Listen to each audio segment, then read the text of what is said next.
I'm Janet. Before we continue, kindly remember to subscribe to this channel, to like and to share.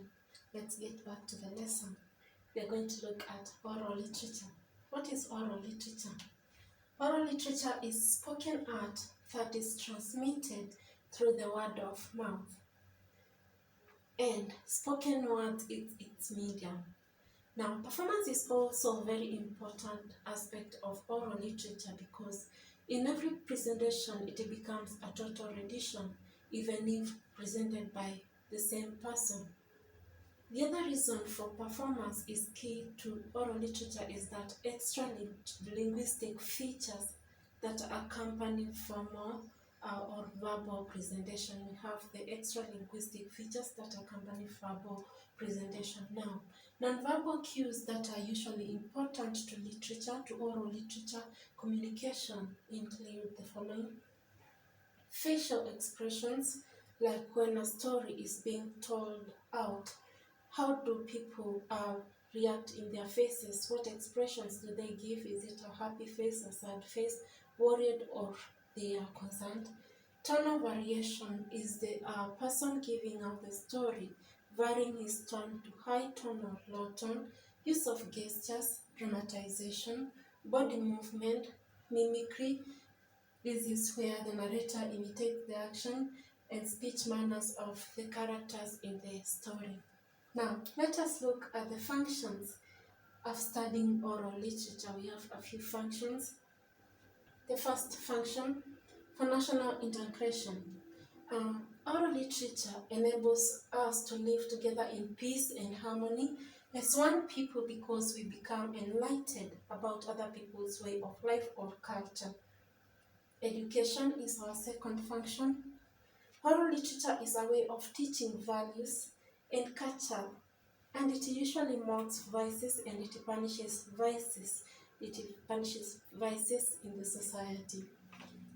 A third function of studying oral literature. We study oral literature for cultural understanding. It is through oral literature that we learn other people's cultural practices or ways of life. We also study oral literature for entertainment. It is entertaining as it helps to relieve stress. For example, when we listen or when we watch performance, we enjoy every bit of it, like the traditional songs and dances. Another function, oral literature is used for recreation. Oral literature is packed with healthy pastime activities. Examples, stories before night or bedtime. Tongue twisters are also used for recreation. We use oral literature for preservation of culture. Our traditional society is quickly fading and changing, and this is due to globalization, and studying oral literature is the best way of learning about our culture, and therefore it helps us to keep a record of our culture, record of cultures of other peoples in different societies. We use oral literature in sharpening our artistic and verbal skills. For instance, when we're giving out a story or when we are acting out a story, through that then we are able to sharpen our artistic work or our artwork, be it acting or reading poems or dancing.